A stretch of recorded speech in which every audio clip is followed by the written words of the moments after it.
Friends, आज हम chapter 3 electrochemistry वैद्युत रसायन शुरू करने जा रहे हैं। तो आइए देखते हैं, इसके कुछ नोट्स भी बनाएंगे हम साथ साथ। तो सबसे पहले हम बात करते हैं कि वैद्युत रसायन होता क्या है। इलेक्ट्रोकेमिस्ट्री, इलेक्ट्रो का मतलब होता है वैद्युत से और केमिस्ट्री रसायन हो गया। तो ये होता क्या है, इस पर हम चर्चा करते हैं।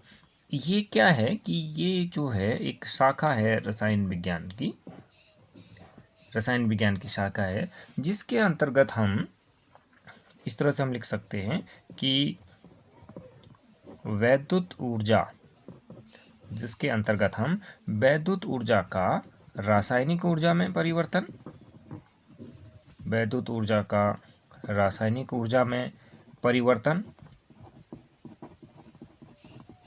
और रासायनिक ऊर्जा का, या हम इसको कह सकते हैं कि रासायनिक ऊर्जा का वैद्युत ऊर्जा में, वैद्युत ऊर्जा में परिवर्तन, वैद्युत ऊर्जा में परिवर्तन का अध्ययन करते हैं।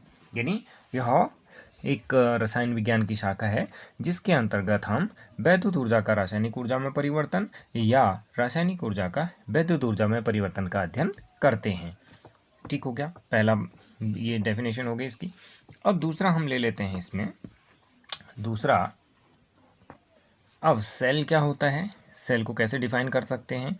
हम इसको कह सकते हैं कि ऐसी युक्ति जो इन परिवर्तनों को करने में सक्षम हो, जो, यानी इस तरह से लिख सकते हैं आप कि वैद्युत ऊर्जा का परिवर्तन रासायनिक ऊर्जा में, वैद्युत ऊर्जा का परिवर्तन रासायनिक ऊर्जा में, तथा रासायनिक ऊर्जा का परिवर्तन, रासायनिक ऊर्जा का परिवर्तन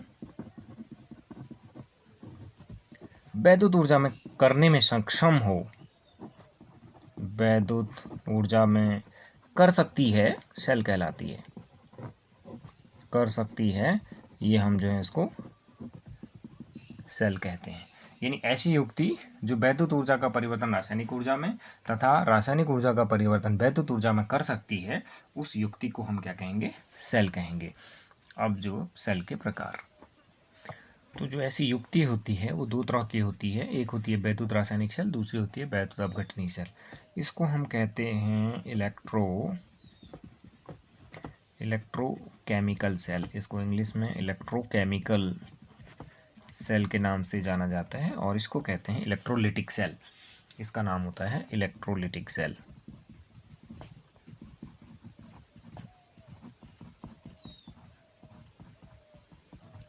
इलेक्ट्रोलिटिक सेल, तो ये दो सेल हैं।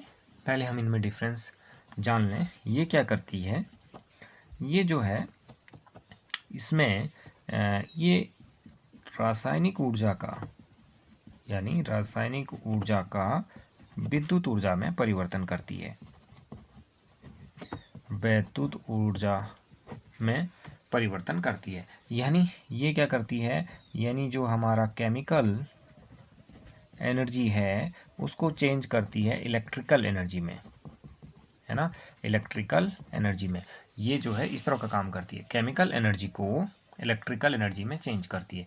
लेकिन जो ये वाली सेल है, इस सेल का काम क्या है, ये जो सेल होती है, ये सेल वैद्युत ऊर्जा को रासायनिक ऊर्जा में परिवर्तन करती है। यानी विद्युत ऊर्जा को, ये जो है विद्युत ऊर्जा को रासायनिक ऊर्जा में परिवर्तित करती है, रासायनिक ऊर्जा में परिवर्तित करती है। यानी इलेक्ट्रिकल एनर्जी को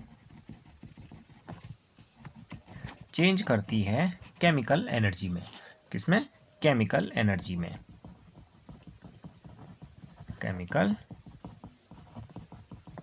केमिकल एनर्जी में। तो ये इस तरीके से काम करते हैं। अब दोनों का काम बिल्कुल अलग है। एक तो जो है जिसमें हमारी जो केमिकल एनर्जी है वो इलेक्ट्रिकल एनर्जी में चेंज हो रही है, जिसको हम कह रहे हैं वैद्युत रासायनिक सेल। और जो दूसरा है जिसका डेफिनेशन है कि वैद्युत ऊर्जा को जो रासायनिक ऊर्जा में परिवर्तित कर रही है, उसको हम जो है इलेक्ट्रोलिटिक सेल कह रहे हैं।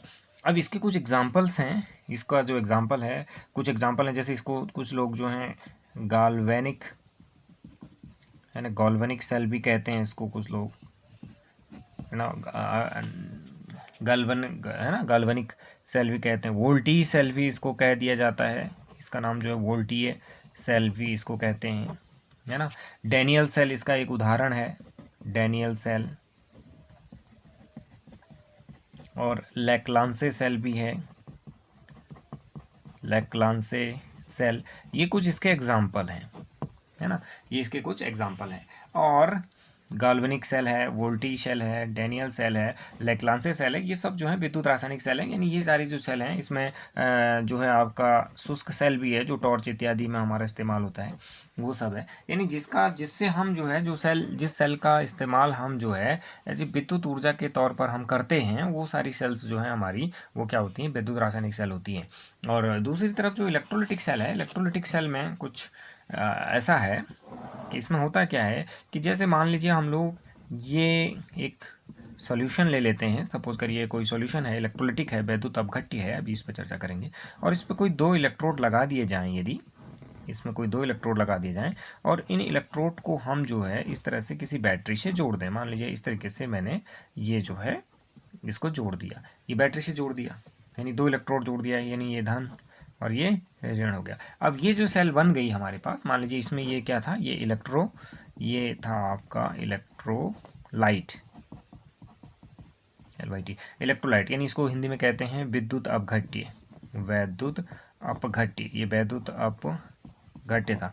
तो ये वैद्युत अपघट्य था, इसमें हमने इलेक्ट्रिसिटी को डाल दिया, यानी हम इसमें वैद्युत ऊर्जा यहाँ डाल रहे हैं और उसका इस्तेमाल वो जो है केमिकल एनर्जी में चेंज हो रही है यहाँ, है ना। और इस वाले सेल के अंदर जो है, ये जो सेल थी इसके अंदर जो है हमारे पास जो केमिकल एनर्जी है वो विद्युत ऊर्जा में परिवर्तित हो रही है, यानी इससे बिजली बनाई जा रही है, आपकी विद्युत इलेक्ट्रिसिटी जनरेट हो रही है, और इसमें जो है इलेक्ट्रिसिटी का उपयोग हो रहा है। तो इन पर हम जो है विस्तृत से भी चर्चा करेंगे आगे, है ना। इन पर हम अंतर भी, क्या दोनों में अंतर है, इस पर हम आगे चर्चा करेंगे। अब इन दोनों में अंतर क्या है, इलेक्ट्रोकेमिकल सेल और इलेक्ट्रोलिटिक सेल में क्या अंतर है। तो इसमें तो सीधे सीधे इसकी डेफिनेशन क्या हो जाती है कि ये जो है रासायनिक ऊर्जा को परिवर्तित करती है विद्युत ऊर्जा में, पहला तो ये अंतर हो गया।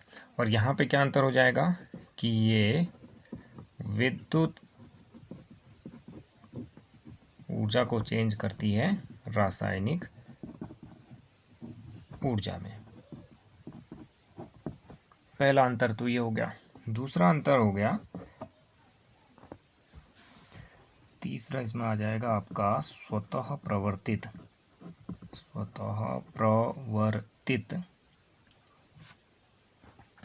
तीसरा अंतर हो गया, स्वतः प्रवर्तित रिडॉक्स अभिक्रिया होती है इस सेल के अंदर, और इसमें जो है स्वतः प्रवर्तित रिडॉक्स अभिक्रिया नहीं होती है, नॉन स्पॉन्टेनियस रिडॉक्स रिएक्शन होता है।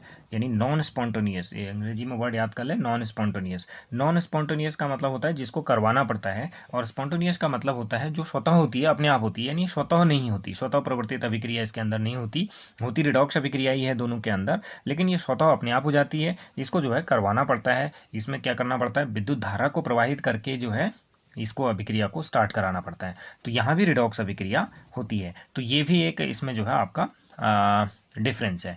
अब चौथा जो डिफरेंस है इसमें, यानी जो डेल्टा जी होता है, इसके लिए डेल्टा जी होता है वो जो है आपका लोअर देन 1 होता है, यानी लोअर देन ज़ीरो, यानी क्या होता है, यानी नेगेटिव होता है। ये तो इसके लिए ही है, स्वतः प्रवर्तित अभिक्रिया के लिए डेल्टा जी का मान जो है नेगेटिव होता है। और यहाँ पे क्या होता है कि जो डेल्टा जी होता है, यानी गिब्स ऊर्जा परिवर्तन होता है, वो धनात्मक होता है।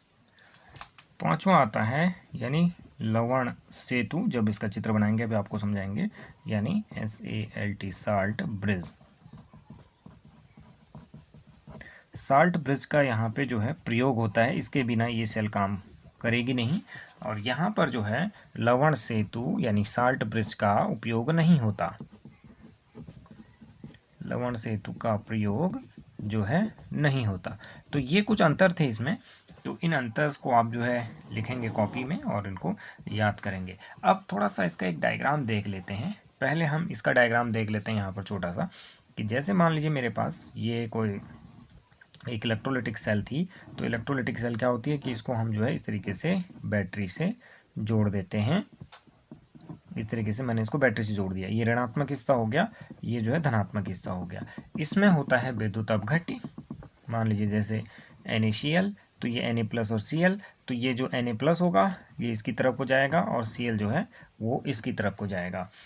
तो अब जब ये आपका पॉजिटिव आयन है तो कैटाइन है, तो ये जो है यहाँ पे इसको कहते हैं कैथोड, यानी ये धनात्मक हो जाता है और इसको कहते हैं एनोड। ये जो है इसमें एनोड हो जाता है, ये हो जाता है, और इसमें कहीं भी कोई साल्ट ब्रिज की ज़रूरत नहीं होती। तो ये तो था आपका केवल सिंपल इलेक्ट्रोलिटिक सेल। अब हम बात कर लेते हैं इधर इसकी। ये एक सिंपल सा डायग्राम है, इसमें ये वाला हिस्सा पॉजिटिव है और ये वाला हिस्सा इसमें नेगेटिव है। एक सिंपल सेल है और ये जो है इसमें हमारा साल्ट ब्रिज है।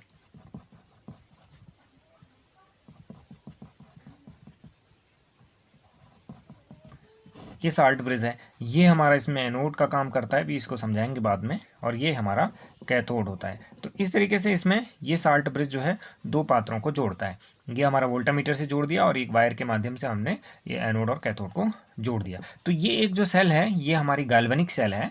गाल्वेनिक सेल, जैसे कि पहले ही बताया था, गाल्वनिक सेल है। ये गाल्वनिक सेल का अंतर भी हो जाता है यहाँ पर, क्योंकि गाल्वनिक सेल है, कुछ किताबें ऐसी लिखती हैं कि जो इलेक्ट्रोकेमिकल सेल होती हैं वो इलेक्ट्रोलिटिक सेल को भी इलेक्ट्रोकेमिकल सेल मानते हैं, लेकिन अधिकतर जो है हमारे जो NCERT वगैरह हैं वो इसमें इस तरह से इलेक्ट्रोकेमिकल सेल और इलेक्ट्रोलिटिक सेल को अलग अलग माना है। तो आप इसको जो है गाल्वनिक सेल भी कह सकते हैं, ये गाल्वनिक सेल भी है। तो गाल्वनिक सेल और इलेक्ट्रोलिटिक सेल में ये आपका डिफरेंस इसमें नज़र आता है। तो इसको आप अपनी कॉपी में लिख लेंगे, इसको आप यहाँ पे गाल्वनिक सेल भी लिख सकते हैं,